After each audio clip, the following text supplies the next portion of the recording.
Una vez más, les damos la bienvenida a nuestro tiempo de estudio.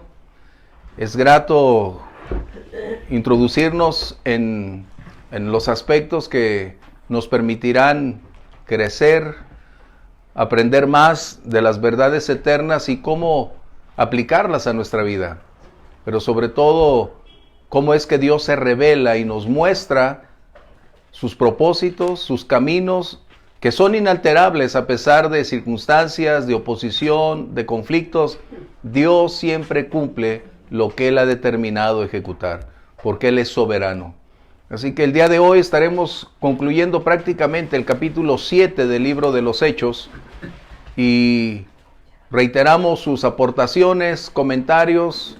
Sean bienvenidos a todos aquellos que estamos aquí presentes, como ustedes a través de las redes sociales. Les damos la bienvenida y esperando que encuentres el lugar apropiado, sin distractores, donde tengas tus notas a las que estarás añadiendo o agregando los aspectos más sobresalientes, relevantes, donde el Espíritu Santo te hable, y de esa manera ir conjugando una fortaleza espiritual que vas incrementando día con día, como el Señor nos permite hacerlo.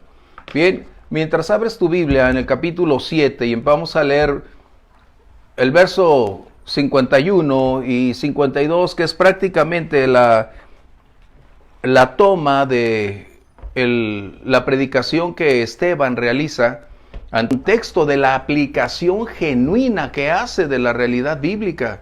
Por eso mi apreciación lo he comentado continuamente, que él era un hombre con un alto grado de capacidad, como él era Pablo, venían de la misma escuela. La diferencia era la presencia y la revelación del Espíritu Santo.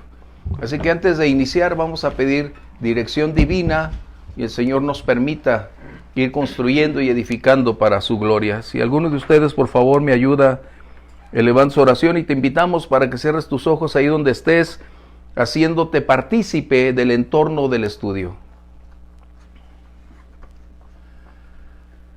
Señor, te damos gracias, Padre, en este día, Gracias. mi Dios, porque nos da la oportunidad, Señor, de reunirnos, de estudiar tu palabra, Padre Santo, mi Dios. Te pedimos, Señor, que seas tú, mi Dios, a través de nuestro pastor, Padre Santo, poniendo las palabras precisas y adecuadas, Padre mío, para entender este estudio, Padre Santo, que abra nuestro entendimiento, nuestros corazones, Padre mío, para asimilarlo, Padre Santo.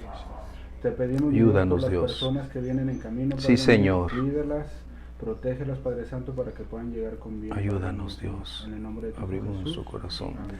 Amén.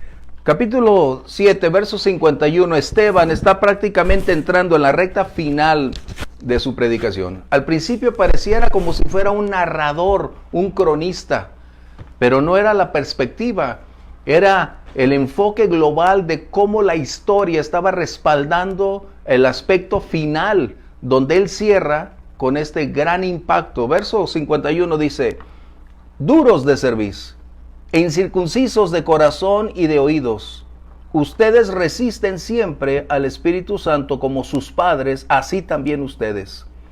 ¿A cuál de los profetas no persiguieron sus padres y mataron a los que anunciaron de antemano la venida del justo, de quien ustedes ahora han sido entregadores y asesinos? Eso es algo que tenemos aquí.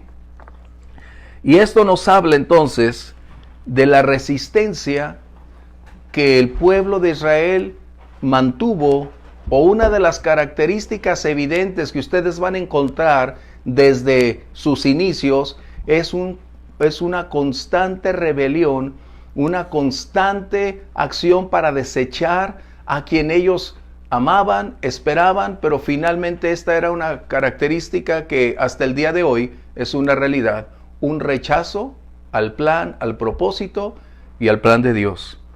¿Esto qué nos lleva? Como una introducción, que los patrones de conducta que aprendimos o que se aprendieron ellos en sus hogares, eso propició una crisis, una condición de resistencia al cambio y además un rechazo de la verdad. Y esto lo podemos ver en todas las familias hasta el día de hoy, porque en el hogar es donde se educa Y no es una maldición como algunos dicen, es una maldición, no, son patrones de conducta que se heredan. Y aunque la persona es responsable de sus decisiones, eso es lo que consideraron que era lo correcto, lo prudente, porque se ha practicado por generaciones. Y de esta manera, el pueblo de Israel estaba en la misma similitud. Su constante acción de evadir, rechazar el mensaje de Dios, propició que al liderazgo, cuando Esteban se encuentra compartiéndoles, de igual manera había una dureza de corazón, había una condición negativa anticipadamente de colocar una postura y decir, no es cierto, no es verdad, no lo creemos, esto no es para nosotros, esta es una invención.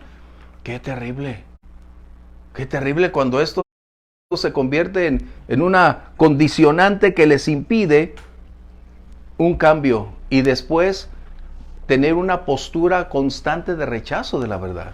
O sea, no le das oportunidad a los hechos para definir la verdad, sino que anticipadamente dicen, no lo acepto, no lo creo y no es para nosotros. Hace años, a mí me quedó muy claro esta condición. Hace años estábamos tratando un tema, algunos pastores y yo, de un conflicto que había y era necesario solventarlo. Y mientras estábamos buscando la veracidad de los hechos, constatándolos para definir qué hacer, repentinamente uno o dos dijeron, bueno, mi Dios me dijo desde ayer que no era cierto lo que ustedes iban a decir. Desde ayer. Y después se dice, es que ustedes pueden decir lo que quieran, pero yo no lo creo, yo no lo acepto. ¿Cómo? O sea, ¿cómo puedes anticipar una predisposición cuando ni siquiera has escuchado los elementos a favor o en contra para definir la realidad? Le dio a Esteban. Y de esta manera tú y yo podemos verlo repetidamente. Así que estos dos versos nos revelan una gran similitud entre el inicio de la nación judía al salir de Egipto, en su transcurso, en su peregrinar por el desierto, de resistencia, de rechazo, hasta el momento en que el liderazgo, el Sanedrín, decide también cerrar sus oídos, cerrarse y de esta manera no permitir que la verdad prevaleciera. Esteban está señalando un aspecto muy importante. Está resaltando a las figuras o a las personas que intervinieron para construir su historia, hablando de Abraham, de los patriarcas, y a quienes ellos se jactaban de amar, de honrar, de seguir sus ejemplos, pero finalmente no caminaron como ellos lo hicieron. Pero esto no es nada nuevo. El día de hoy nosotros en la iglesia tenemos una postura similar con los padres fundadores de los tiempos modernos, de la era de los 1500 hacia acá atrás.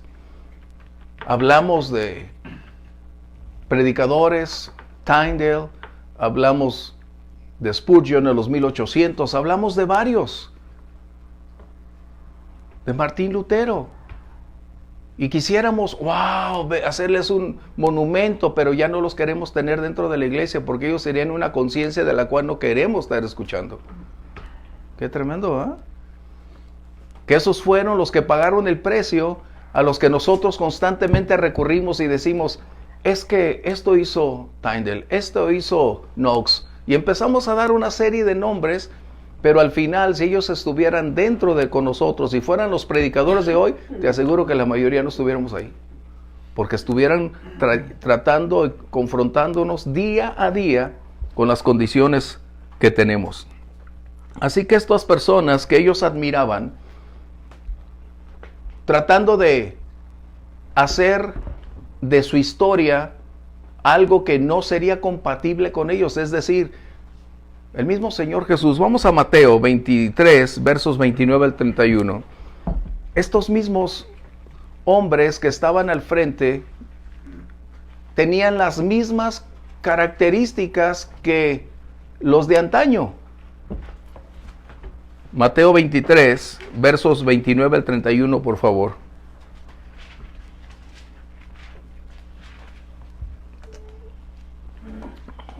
Bienvenidos sus comentarios para todos ustedes, sus aportaciones. Vosotros, escribas y fariseos hipócritas, porque edifican los sepulcros de los profetas y adornan los monumentos de los justos, y dicen: si hubiéramos vivido en los días de nuestros padres, no hubiéramos sido sus cómplices ¿Cómo? en la sangre de los profetas. Así que da testimonio contra ustedes mismos de que son hijos de aquellos que mataron a los profetas. Wow. El mismo Señor Jesús está confrontando esa condicionante. Y podemos advertir que esta resistencia ya es una herencia. Pero el hecho de tener una herencia no implica desligarnos de su responsabilidad de hacer frente a las condiciones que se tiene. ¿Sí? El patrón que ellos siguieron o el modelo que ellos siguieron fue una constante oposición a la palabra de Dios, al propósito de Dios y a los mensajeros que Dios estuvo constantemente enviando en toda la historia de Israel, incluyendo al Cristo, al Mesías, que también fue completamente rechazado por la dureza del corazón, porque tenían otra perspectiva al instante. Así que una palabra que utiliza, y reitero, es algo que a mí me impacta, que Esteban señale lo siguiente en el verso 51. Dicen: ustedes resisten siempre al Espíritu Santo. ¡Wow! Y tú puedes decir, ¿cómo es que Esteban tenía acceso a una riqueza espiritual más allá del factor del común denominador, incluyendo de los apóstoles? No podemos hacer comparaciones, pero analizando las predicaciones de Pedro y analizas la predicación de Esteban, y hay un mundo abismal de diferencia, con un alto grado de contenido, de exposición, de profundidad, de enriquecimiento, con un alto grado de efectividad en el aspecto donde la revelación del Espíritu Santo se convierte en una realidad. A mí me impacta, la verdad, porque reitero, no son gratas las comparaciones, sino que estamos hablando de qué es lo que había realmente dentro, y encontramos que Esteban era un hombre no solo lleno de fe, no solo un erudito en la palabra, sino que la revelación que Dios propicia lo convierte en esa voz para introducir al siguiente judío helenista, que es Saulo, para poder entrar en el escenario y ver cómo es que las cosas suceden. Pero aquí Esteban señala algo demasiado importante que a veces pasamos por alto. Él habla de la persona del Espíritu Santo y cómo es que puede ser ofendido, entristecido, opuesto.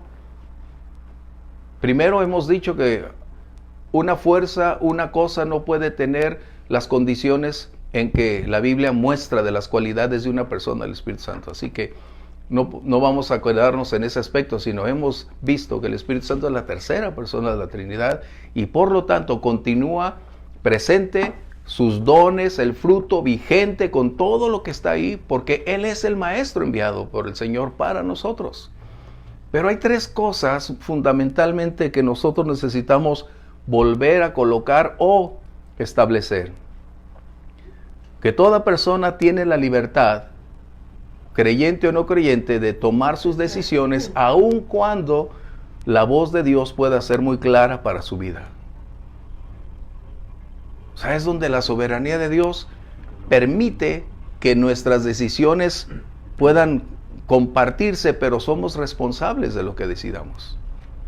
Así que la primera cosa que tenemos que colocar en énfasis es qué es lo que puede generar una oposición nuestra hacia la persona del Espíritu Santo.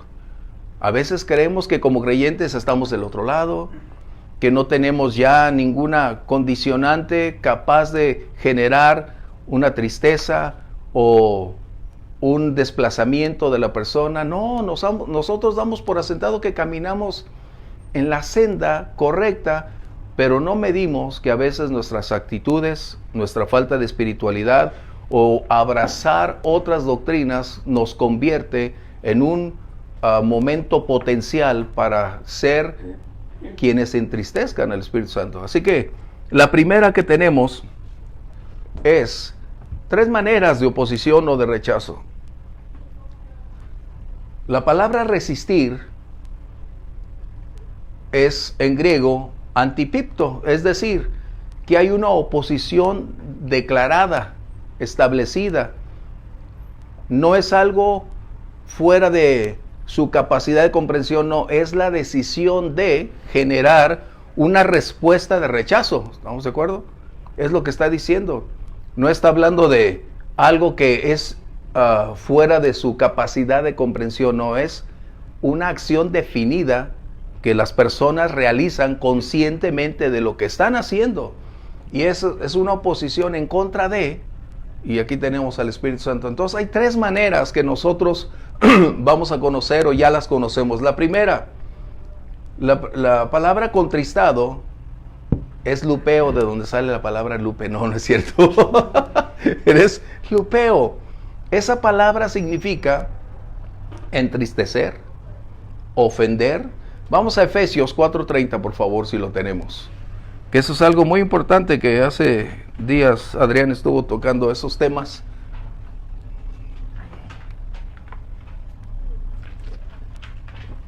Y vamos a darle lectura, por favor. Efesios 4:30. Y no contristéis al Espíritu Santo de Dios, con el cual fuisteis sellados para el día de la redención. Esta palabra de entristecer no es una palabra filosófica o de un entorno mercantil. Esta palabra es de una relación de amor, de comunión.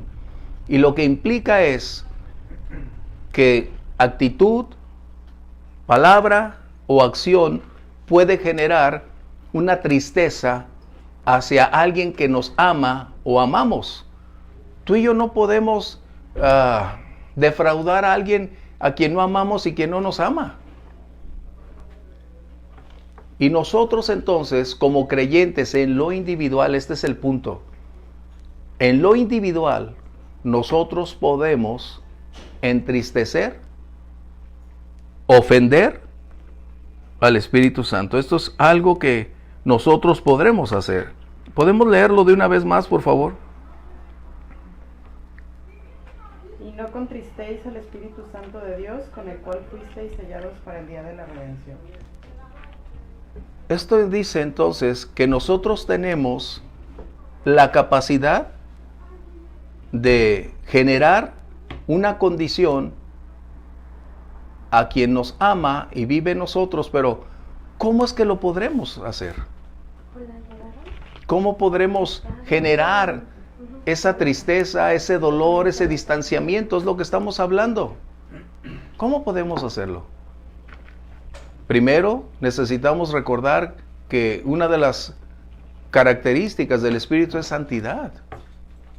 Y cuando nosotros voluntaria y significativamente decimos cambiar nuestro estilo de vida, nuestra conducta, en cualquier ámbito que está fuera del contexto, que no es compatible con él y con la naturaleza implantada, estamos entonces propiciando esta condición de entristecer, doler, y eso es obvio que a él le genera, al Espíritu Santo le genera un dolor al respecto. ¿Sí? Comentarios, ¿cómo podremos entristecerlo? Eso nos enriquece cuando lo sabemos. ¿Para qué? Para omitirlo, para no caer en ese deterioro. Eso sería importante. ¿Cómo podremos entristecerlo? ¿Con qué más? Pues falta de obediencia, falta de comunión, pues lo que nos entristece en una relación, por ejemplo, conyugal o en una relación parental, lo que nos entristece de un hijo o de un papá o de una esposa o de un esposo, es lo mismo con el Espíritu Santo. Sí. O sea, si yo tengo falta de compromiso, si yo no asisto, si yo no respeto lo que dicen, o sea, si yo Excelente. no tengo comunicación, O sea, si lo ponemos en ese plano, porque yo puedo estar triste por cómo conducen el país los políticos, pero la realidad es que pues es nada más emoción. En cambio lo otro es una relación donde depende mi vida, Así donde es. mi vida está ligada. Entonces, si yo como esposo no cumplo con mis compromisos que tengo hacia mi esposa, etcétera. O sea, esa es la manera de entenderlo de la más fácil, ¿no? Claro, porque es una relación personal, por eso es importante que aquí en este punto A coloquemos que es individual, personal. En el ámbito Los donde... versículos anteriores a ese capítulo hablan de qué manera se puede contestar, porque les dice, si antes mentían, ya no roban, o sea, no mientan, o sea, eso es contristar al Espíritu Santo. por actuar contrariamente a la naturaleza que ya tenemos. Porque es una decisión, no estamos hablando de algo inadvertido que hemos reiterado. Somos pecadores y seguimos pecando todos los días. Pero hay dos formas de hacerlo. Uno es deliberadamente y la otra es circunstancial, ocasional o involuntariamente, que es muy distinto. ¿Por qué? A causa de la naturaleza que ya vive en nosotros es la que produce el querer como el hacer. La que nos guía a buscar cada vez más ir adquiriendo el carácter que el Señor espera de nosotros. Pero que nos vamos a tropezar, sí, pero ya no es como anteriormente, que era nuestro estilo de vida. ¿Okay? Eso es muy distinto. Así que Esteban está colocando uno de los temas para mí más relevantes, porque estás hablando del principio, del inicio de la iglesia, y él está llevándonos a un aspecto que pasamos por alto, pero desde siglos, y él está enfocándose en el contexto de la iglesia, su trascendencia, su relación con el Espíritu Santo y la función a la cual la iglesia ha sido llamada y su efectividad en el mundo. Y aquí él está diciendo entonces que nosotros tenemos individualmente una condición que puede generar un distanciamiento entre el Espíritu Santo y nosotros. ¿Por qué? Porque somos nosotros. Dios siempre quiere. Esta carne es la que se rechaza, ¿no? En el Salmo 51, que no es el caso, pero David nos da un destello cuando dice, no quites de mí tu Santo Espíritu. ¿Por qué? Porque se percató que cuando vivimos sin la presencia, la llenura, el caminar, el respaldo del Espíritu Santo, somos más vulnerables que nunca. David vio a Saúl, y Saúl ni por enterado se dio cuando el Espíritu Santo ya no estaba con él. Y aunque David también llegó a un momento crítico, cuando Natán le hace ver su error, cuando le hace ver las cosas, qué humildad de David, porque el rey pudo haber dicho, se acaba la vida de este profeta, ¿no? Pero él tenía algo muy importante, no toques al ungido del Señor. Así que David acepta, y este salmo que se llama penitencial, lo dice penitencial, este Salmo 51, es donde expresa lo más profundo de su vida y dice, Señor, si alguien lo tiene, dice, Señor, no quites de mí tu Santo Espíritu. ¿Alguien tiene el Salmo 51 por ahí?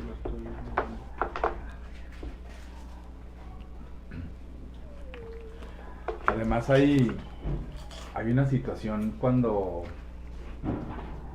entre más te empapas de las Escrituras, entre más pides la llenura del Espíritu Santo, entre más te acercas al Señor, tu conciencia se abre cada vez más hacia lo correcto, hacia lo que el Señor quiere de ti, y automáticamente cuando cometes algún error o cuando tú sabes perfectamente que no vas por ese camino, digamos que la crítica o la, ¿cómo se puede? La corrección viene instantáneamente, pues, o sea, desde el Espíritu Santo hacia tu conciencia, y creo que no cualquier persona pues gusta de sentir a lo mejor esa culpa o esa emoción negativa, ¿no? Sí. Porque viene una corrección al momento, y entre más te acercas a la palabra y entre más pides la llenura, esa corrección viene a cada momento, Porque se aclaran los ojos. Exacto. Nuestro entendimiento entre lo bueno y lo malo se hace cada vez más evidente. Y esa es la razón por la que tenemos la posibilidad constantemente de generar una tristeza a aquel que ha venido a nuestra vida para mostrarnos, enseñar y conducirnos a lo largo de nuestros días con el fruto, con los dones para seguir adelante sirviendo al Señor. ¿Sí? ¿Comentarios? Dice el Salmo 51, el verso 10, crea en mí, Dios, un corazón limpio y renueva un espíritu recto dentro de mí. No me eches de delante de ti y no quites de mí tu Santo Espíritu. ¿Cómo lo describe? ¿Cómo lo describe David? Y eso que en la etapa de David no era el Espíritu Santo como contigo y conmigo. Pero el primero aceptó sus pecados. O sea, en el versículo 3 dice, porque yo reconozco mis rebeliones y mi pecado está siempre delante de mí. O sea, y eso era lo que, a pesar de que David fue homicida, fue un mal padre, fue adúltero, siempre reconoció sus errores y su corazón siempre se volcó a Dios para obtener su Porque perdón. tenía un corazón acorde al de Dios. Qué importante. Por eso lo que estamos viendo nos debe una vez más catapultar a la esfera que la vida espiritual está por encima de la natural, y donde nosotros aprendemos a movernos es por la guianza, la revelación del Espíritu Santo, que es como podremos alcanzar esa comunión con Dios. Así que en lo individual, cada uno de nosotros tenemos esa posibilidad de generar un dolor, una tristeza, o aún ofender al Espíritu Santo, ¿no? La mención que hacía Adrián de en ese ámbito familiar es más entendible, porque es la relación continua, la relación de todo el tiempo. ¿Sí?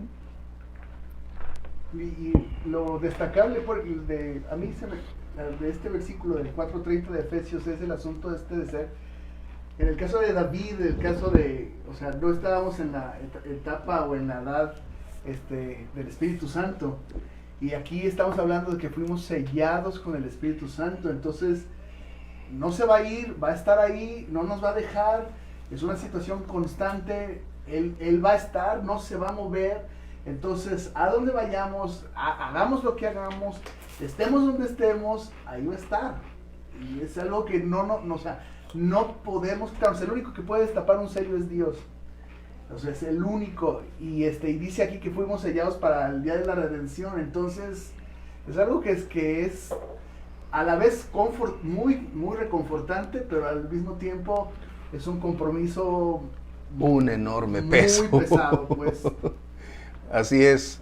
Bien.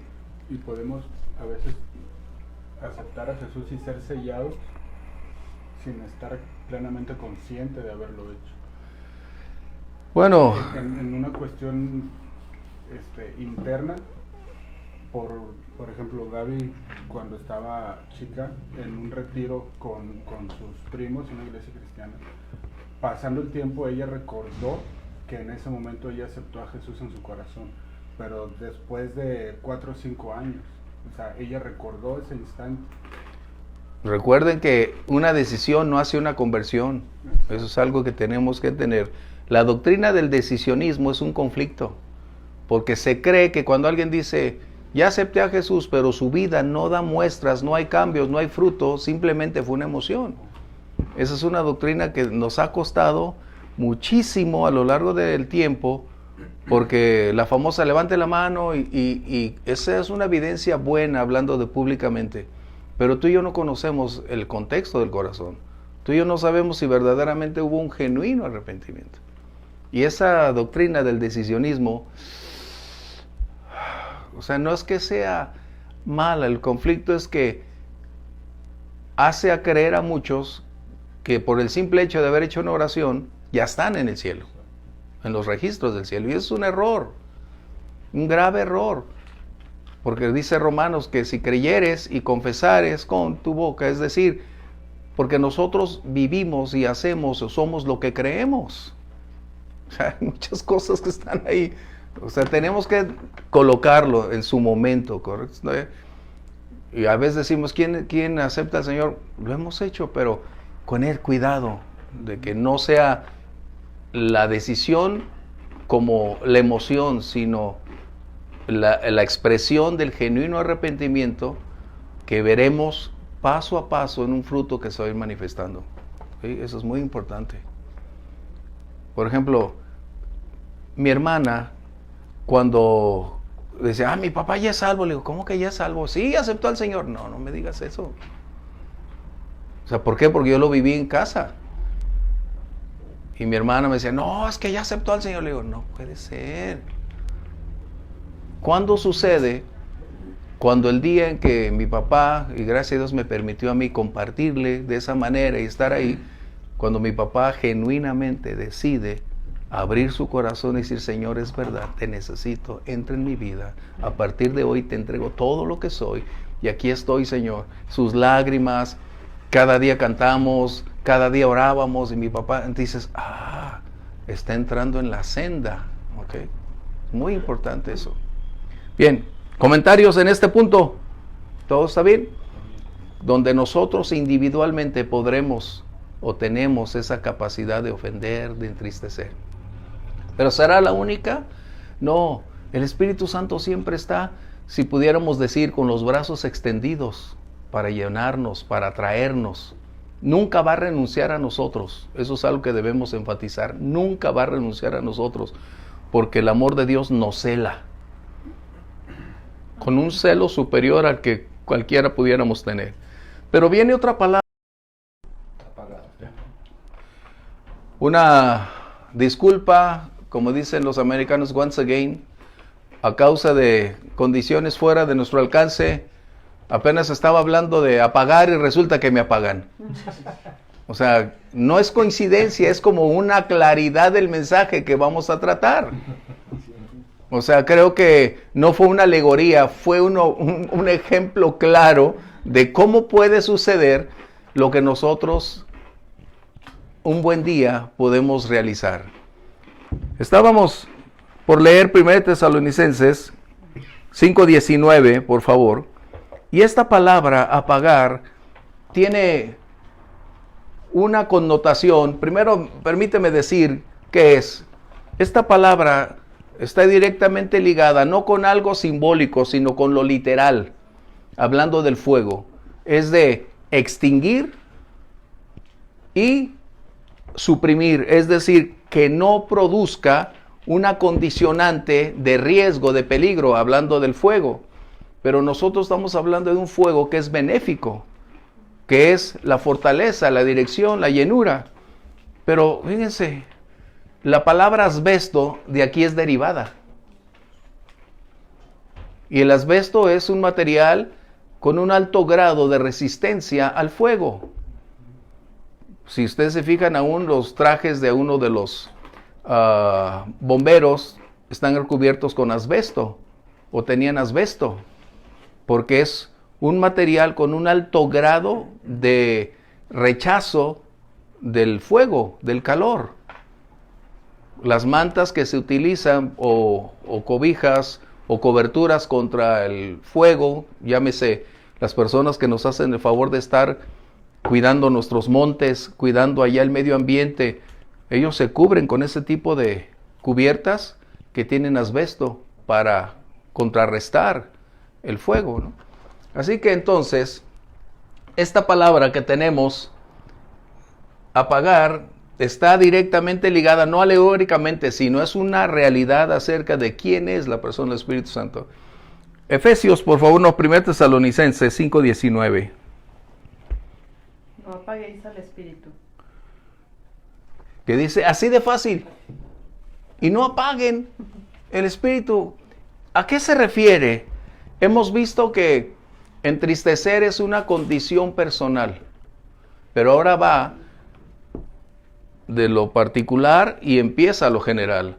Ahora es el contexto de la iglesia quien hace posible que la presencia, la llenura, el fuego, la actividad del Espíritu Santo pueda ser extinguida, privada, suprimida, porque es nuestra decisión. ¡Qué impacto! El Espíritu siempre está dispuesto. Esa es su función. Pero nosotros tenemos la capacidad de poder limitar esta condición. ¿Sí? Es decir, la advertencia que está haciendo Pablo a la iglesia de Éfeso es: cesen de resistir, desistan de continuar con esa postura. ¿Cuál era o cómo es que podemos apagar el Espíritu Santo? Es la pregunta. Y esa es una buena pregunta que nos mantiene en este contexto. Una iglesia puede ir mermando la presencia, el fuego del Espíritu Santo por ser usurpado el Espíritu Santo cuando posturas humanas se colocan al frente y van desplazando la voz, la directriz del Espíritu Santo.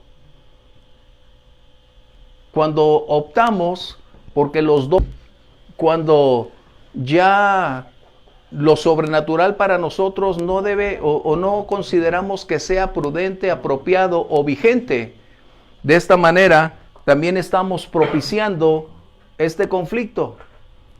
Sobre todo cuando desistimos de seguir la voz del Espíritu Santo. Aquí estamos luchando con la cámara, así que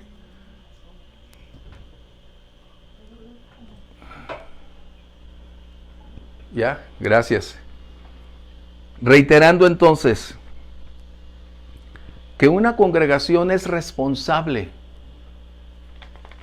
de ir menguando la fuerza, la revelación y la plenitud del Espíritu Santo en la congregación. Todo inicia en el liderazgo. Yo soy cesacionista, respetamos a los cesacionistas, pero eso no implica que la presencia del Espíritu Santo no continúe vigente para seguir instruyendo a la iglesia hasta que lleguemos todos, como dice Efesios, a la medida de fe, a la estatura del varón perfecto. O sea, la labor del Espíritu Santo no ha concluido, porque la iglesia no ha llegado a ese nivel. El estatus demandado, requerido por el Señor dice, y si lo podemos leer, creo que es Efesios 4, dice, hasta que todos, fíjense bien, dice hasta, y ese es el tiempo, el límite, e incluye hombres y mujeres, dice, hasta que todos, es decir, en todas las edades, hasta que todos lleguemos a esa estatura, es la medida del requerimiento. Por lo tanto, nosotros como iglesia, y empezando en el liderazgo, tenemos la gran responsabilidad de propiciar que la vida del Espíritu fluya, continúe, se desenvuelva, nos guíe. Porque si cerramos nuestro oído a la voz de Dios, seremos responsables primero ante Dios y después de que la congregación no alcance, no viva, no comprenda y no se mueva en la vida del Espíritu Santo. Apagamos las profecías, no las permitimos, no le damos vida, no le damos libertad. Somos nosotros. Y ese es el punto, que el Espíritu Santo siempre está dispuesto porque va a equiparnos. Y ese equipar viene en comunión, tu relación con Dios, la revelación, pero también hay maestros, apóstoles, profetas, pastores, y quienes tienen el don, hemos visto ya de los dones, don de profecía, don palabra de sabiduría, de revelación, o sea, discernimiento. Dios va a hacer todas esas cosas. Pero si nosotros sustraemos al Espíritu Santo de esa función para ser nosotros los protagonistas, ya tenemos ese problema. ¿Sí? ¿Comentarios? ¿Comentarios?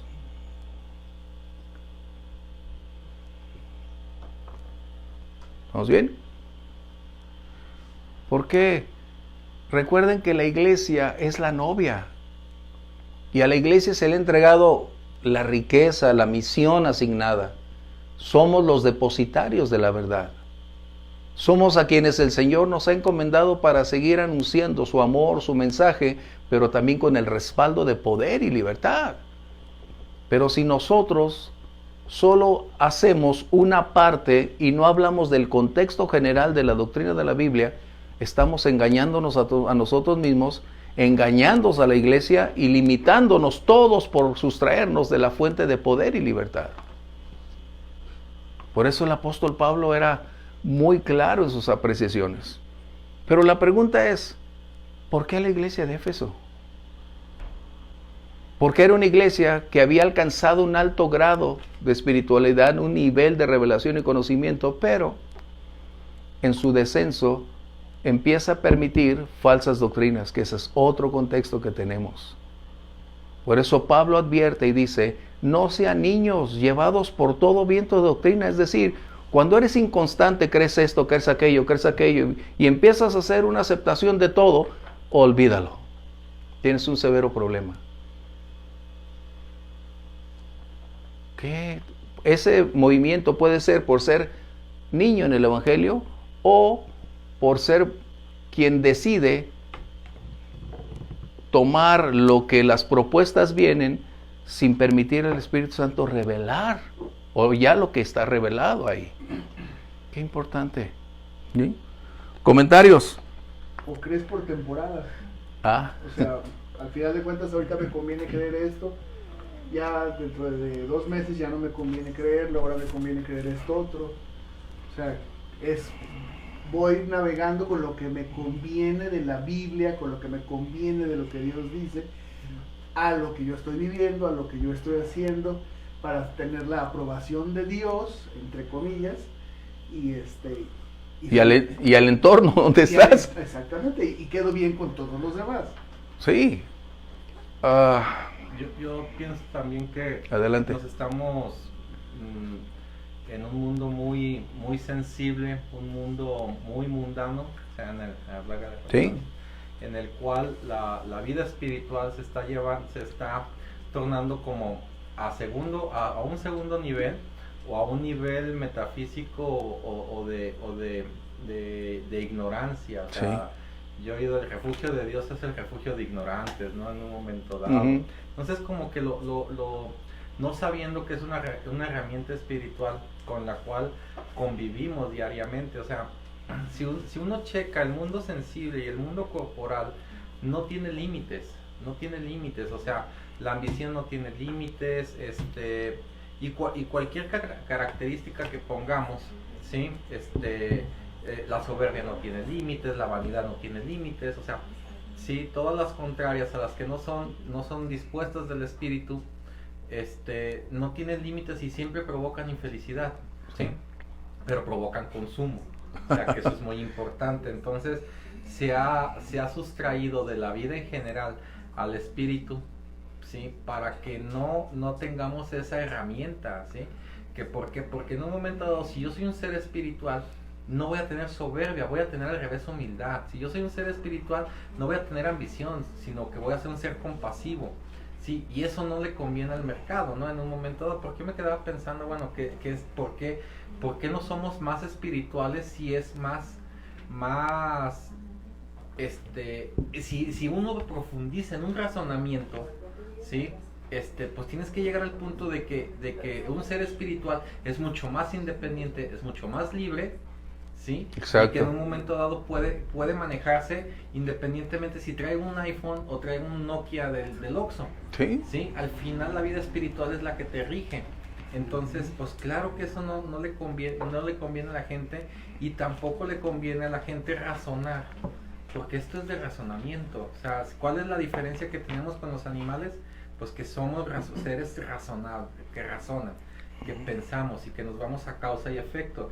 Y si la causa principal es Dios con todo el bien, bueno, nuestro razonamiento es pensar las cosas buenas que vienen del espíritu y que sí son las que nos van a alegrar, ¿sí? Mientras que las cosas mundanas, que son contrarias al espíritu, simplemente nos van a entristecer. Entonces es simplemente un razonamiento que causa sacrificio. Pues sí, como una vez le dije a la mujer, no sé qué libro lo leí, que decía, pues si fuera sencillo, pues todos estarían muy bien. O sea, ocupa un sacrificio vivir bien, el vivir bien se necesita un sacrificio. Es el sacrificio espiritual para estar en comunión con Dios. Y eso es lo que llamamos revelación, precisamente. Esa es la vida del Espíritu, lo que estás mencionando. Es llevarnos de lo natural a ese plano, bueno, no me gusta mucho esa palabra, pero es decir, a esa esfera donde lo espiritual, como dice Pablo en 1 Corintios 3, que el espiritual analiza todas las cosas. Ve todas las cosas, pero desde la perspectiva espiritual. Vamos a leerlo, es el capítulo 2, los últimos 2 versos creo, y el principio del capítulo 3. Hablando Pablo acerca de la iglesia de Corinto, 1 Corintios, capítulo 2, él está hablando de la diversidad de posturas, pero especialmente de 2 tipos, del hombre natural, del hombre carnal y del hombre espiritual. ¿Sí? Y dice que lo espiritual tiene un orden.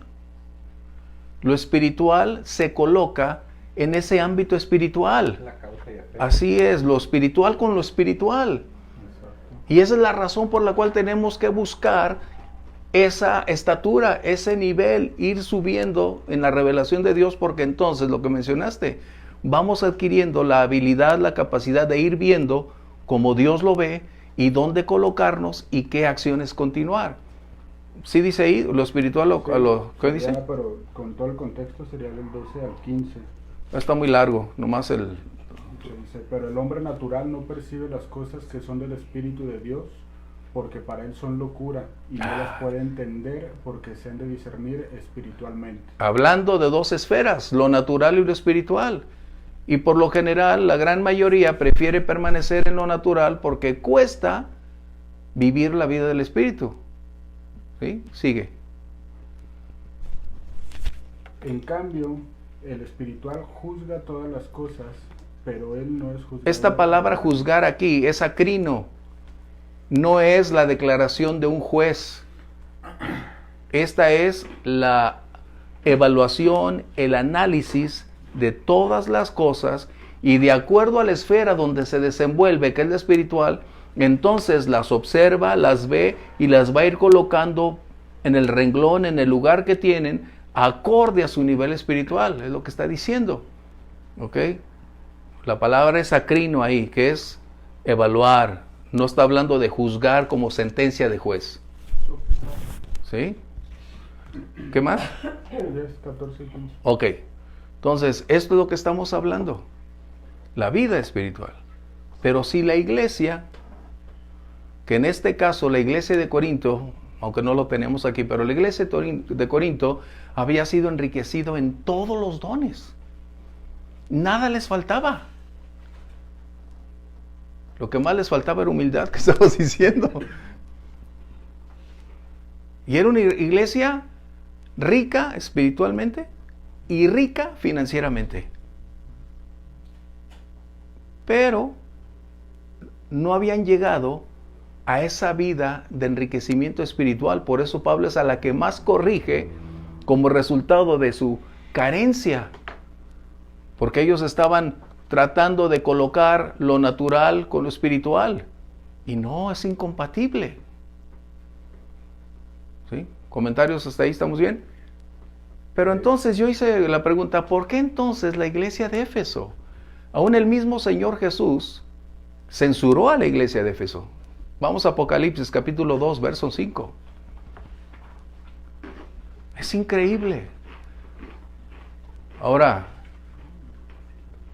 nos damos cuenta que la iglesia, al ser la depositaria de las verdades eternas, tiene la responsabilidad no solo de preservarlas, no solo de predicarlas, sino de practicarla. Porque la práctica propiciaría el enriquecimiento y a la vez el tocar y llevar a otros el mensaje glorioso con el cual nosotros hemos sido tocados, bendecidos, perdonados. El Señor Jesús está hablando esas palabras. Capítulo 2 de Apocalipsis, verso 5. Recuerda, por tanto, de dónde has caído, y arrepiéntete, y haz las primeras obras. pues si no, vendré pronto a ti y quitaré tu candelero de su lugar, si no te hubieres arrepentido. La iglesia de Éfeso ya prácticamente estaba en la tercera generación de creyentes. Y quien escribe Apocalipsis, que es el apóstol Juan, después de sus 90 años se convierte en el pastor principal de la iglesia de Éfeso. ¡Wow! ¡Qué humildad! Pablo funda esa iglesia.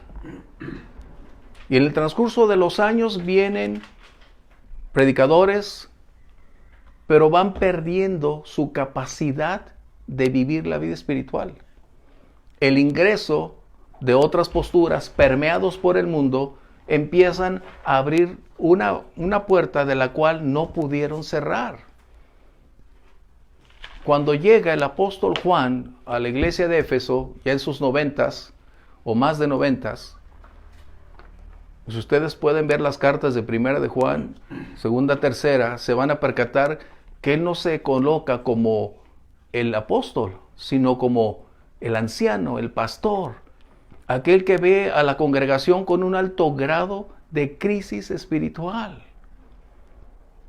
¿Por qué? Porque se habían desligado de la vida plena del Espíritu. Y la reprensión del Señor Jesús es precisamente esa. Es necesario que regreses al origen, al punto de partida. Porque lo único que está sucediendo, es lo que el Señor Jesús está hablando, parafraseando, es que tu deterioro cada vez más es más evidente. Menos espiritual, más inclinado a lo natural, más carnal, menos revelación del Espíritu y más conocimiento de filosofías, de posturas, de hipótesis, y aún lejos de predicar el mensaje de la palabra. En otras palabras, como hoy en algunos lugares se coloca un texto como pretexto para impartir una clase, pero nada tiene que ver con el Evangelio.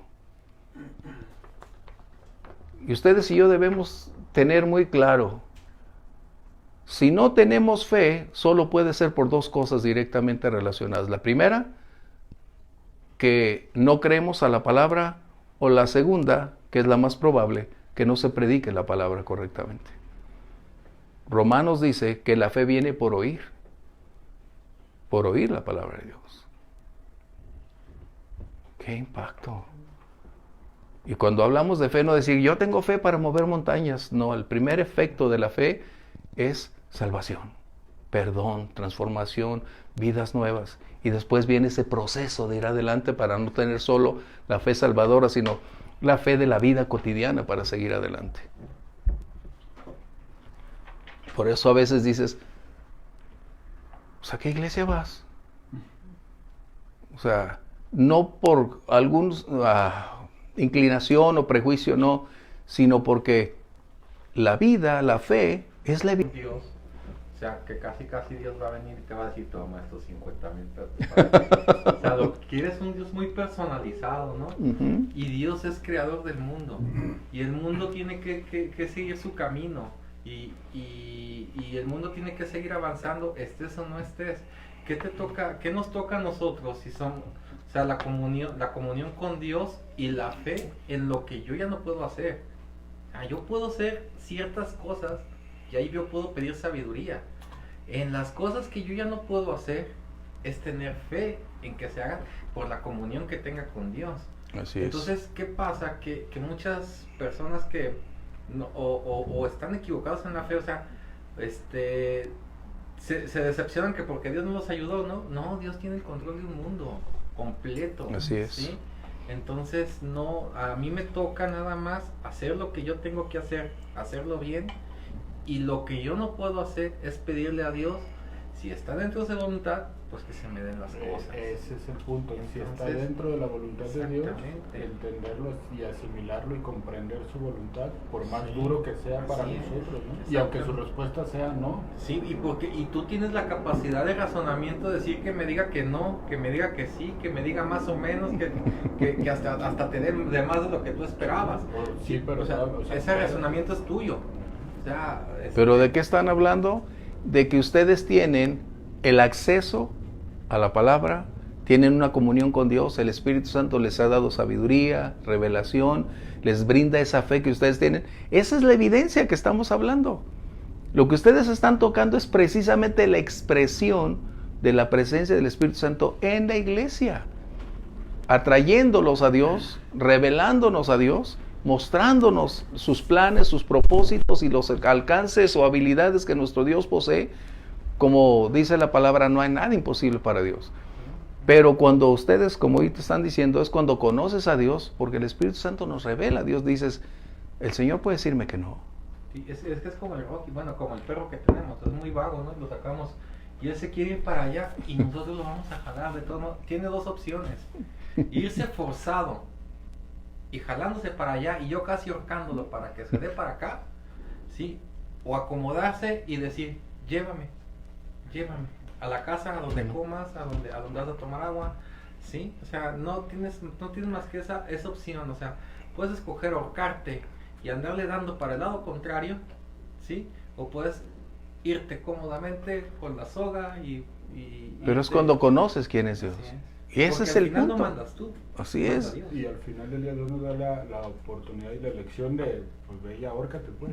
Así es, ¿Sí? así como. Y ahí vamos nosotros solitos a apretarnos la correa del al final castigo, Dios ¿no? va a hacer lo que Y ya al quiere. último, ¿sabes qué? Pues siempre está bien, Es la pues. soberanía de siempre- Dios, ¿no? Pues sí, Sí. este es el punto que la iglesia debemos hablar. Esto es lo que está diciendo Pablo, hablando sabiduría entre los que han alcanzado madurez. Eso es a lo que se refiere.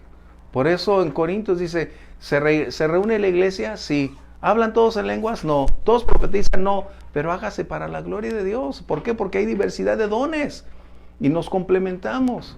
Pero estás hablando en el contexto de conocer quién es Dios y el Espíritu Santo dónde nos ha ubicado, con cómo nos ha equipado para hacer la obra de Dios. Entonces, que la iglesia, si tú preguntas hoy en algún lugar, te va a decir, en la iglesia no hay profecías, en la iglesia no se hablan lenguas, en la iglesia no hay don sanidad. O sea, no es que lo midas por eso, pero eso es una expresión de la vida del Espíritu. ¿Sí? Y la iglesia lo puede tener conforme todos vayamos teniendo esa comunión y el Espíritu Santo se va a ir manifestando en esa parte para ir mostrando. Él no nos puede forzar a decir toma, porque si yo digo no quiero, no quiero. Eso es obvio. Pero si tengo hambre y tengo sed, en otras palabras, la medida de mi hambre y la medida de mi sed determinará la llenura que yo voy a tener. ¿Ok? ¿Comentarios, aportaciones? ¿Estamos bien? Sí. Bueno, híjole, vamos a darnos rápido. Qué bueno, me gusta. El último punto, hablando de cómo podemos resistir o cómo se resiste el Espíritu Santo. Hemos hablado en los dos primeros aspectos que creyentes en lo personal somos un foco potencial de generar entristecer al Espíritu Santo, porque es nuestra decisión, nuestra postura. Congregacionalmente podemos apagar, no su persona, la función que Él está realizando dentro del contexto de la iglesia, porque si tú y yo apagáramos el Espíritu Santo dejaría de ser Dios. ¿Ok? ¿Estamos de acuerdo? Porque a veces cuando no hacemos esta aclaración pertinente sería como irse apagando el fuego, ¿no? Donde tenemos aquí, extinguiéndolo y suprimirlo hasta que se acabó. Él sigue siendo Dios, con nosotros o sin nosotros. El conflicto es que la función, el propósito de Él es avivar el fuego. Por eso Pablo le decía a Timoteo, ay Timo, aviva el fuego. En otras palabras, préndele con ganas. Porque Timoteo estaba entrando en un conflicto de crisis ministerial. Tener que ir a apagar el fuego, ahora sí el fuego maligno, a la iglesia de Éfeso, requería ir con toda la llenura, la plenitud del Espíritu Santo, fuego contra fuego. Ahí era apagar el otro fuego perverso, pero eso había generado un desgaste. Y se le había olvidado a Timoteo que la única manera de estar de pie es estar lleno del Espíritu Santo. Ese era el punto, ¿sí? Ahora, ¿quién puede entonces, en el otro contexto, oponerse al Espíritu Santo? El verso 51 que leemos del capítulo 7 dice que son los no creyentes. Los no creyentes, como no tienen una comunión con Dios, son, debido también a su capacidad de elección, resistir, es decir, oponerse. ¿Sí? Aquí lo vimos. Oponerse es en contra de. Pero por lo general, la mayoría que resiste al Espíritu Santo son las personas que tienen mayor contacto con la predicación del Evangelio, aquellos que escuchan y en un momento dicen, no quiero saber más de esto. Y eso es un conflicto. ¿Por qué? Porque hay diversas posturas anticipadas o una predisposición a no conocer el Evangelio y esto genera una resistencia. Pero es su decisión. Es algo que ellos van a hacer frente el día de mañana cuando el Señor los llame a cuentas y les diga, tú tuviste la oportunidad de conocer la verdad, pero la rechazaste. Tú decidiste cerrar la puerta y no permitir que la verdad se hiciera realidad. Por eso Esteban está acusando a el Sanedrín. Recuerdan, primero lo colocaron a él como culpable de haber minimizado el templo. Ahora él los acusa de haber resistido al Espíritu Santo. ¿Sí?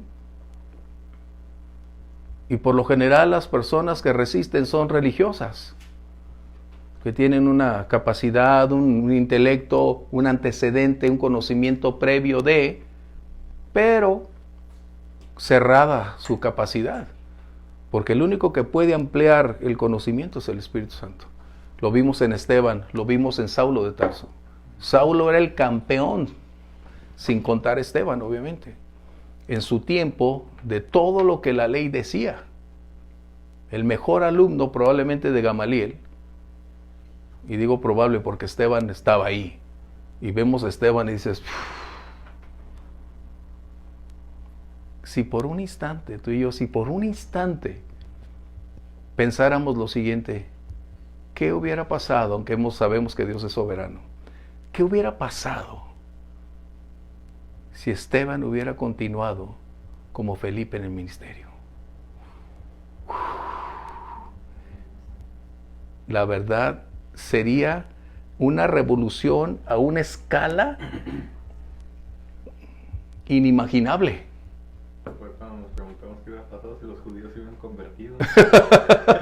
Exactamente, ¿no? Nos hubiera tocado a nosotros. Ok.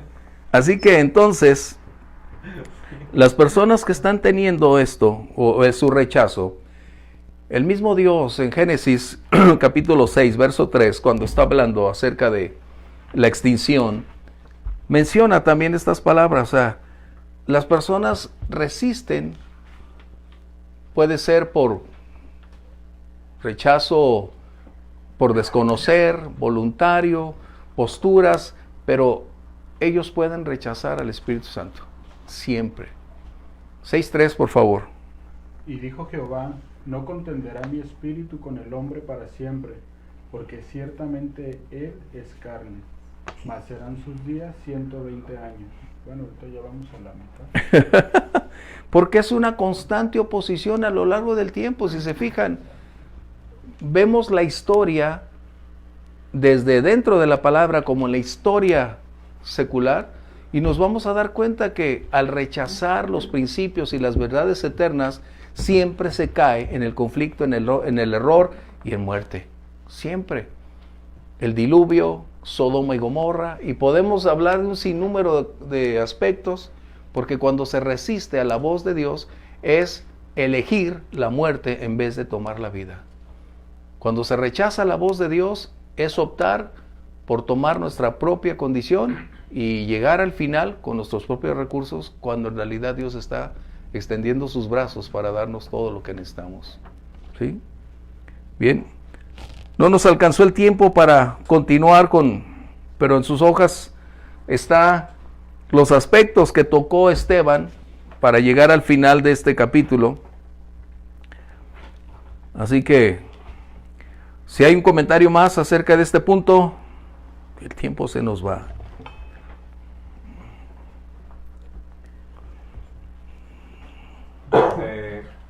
por ejemplo, desde mi experiencia personal en la búsqueda de la verdad y a través de las diversas filosofías, pues, o sea, me di cuenta durante mucho tiempo que, pues sí, hay un montón de propuestas de la verdad y de caminos.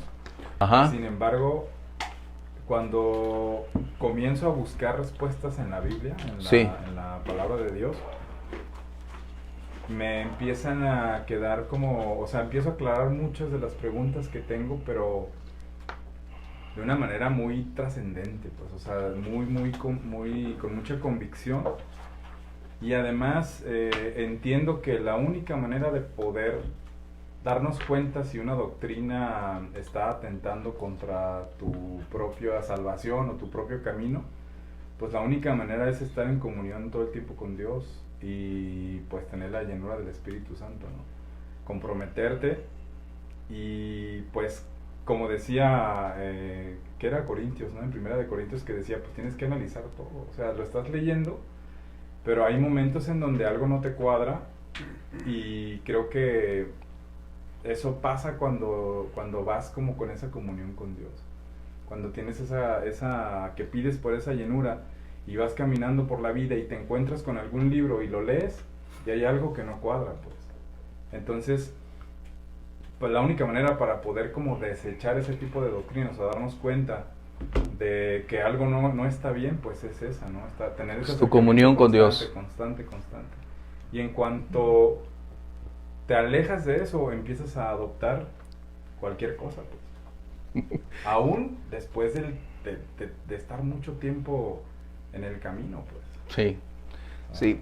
Concluyendo entonces, el verso 52, solo haciendo una breve mención para cerrar el punto. Esteban está mencionando a cuál de los profetas no persiguieron sus padres y mataron, incluyendo al justo. Es decir, Esteban no tenía una expectativa de ser librado del juicio, mencioné, porque él conocía precisamente a sus antagonistas. Pero lo que él está colocando enfáticamente es que la predicación de la palabra siempre va a conllevar un alto riesgo de rechazo, es decir, de resistir al mensaje del Evangelio, pero como tú y yo no sabemos quién lo va a aceptar, nuestro propósito es continuar. Pero está mencionando que la predicación del Evangelio va a propiciar que el respaldo de nuestro Dios esté ahí, pero también no nos exime en ocasiones de pasar los tiempos difíciles y hay que pagar un precio por esa condición.